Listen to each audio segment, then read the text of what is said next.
Hi, everybody. How are y'all doing today? Well, I'm still living. I've been through a lot in my life. I've been beat by my mom and her boyfriend. My name been spat on and drug in the streets by my older brother.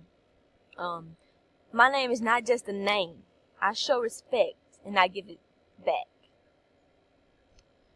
My name is Anna Michelle Suella Kelly, but my friends call me Anna. I'm a loving person, just hard to get to.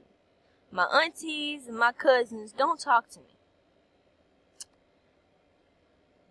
The only ones that do are my first cousins and my mom's sister.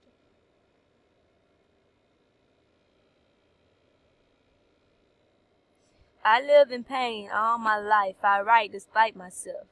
Though I might cry, my life slaps me in the face every day. My goal in life is to help people that have gone through these things. I don't like the cops. They took my daddy away from me.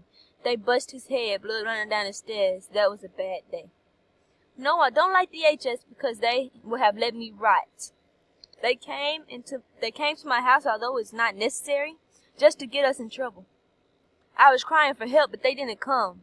But even though I didn't like them, I would push my feelings aside for them. Now I live with my TT, and I can't call her mom because I'm afraid that she will walk away. I have a strong case of PTSD, and to cover that up, ADHD. But I'm coming down. I'm doing better now. This is an introduction about me. Have a good day.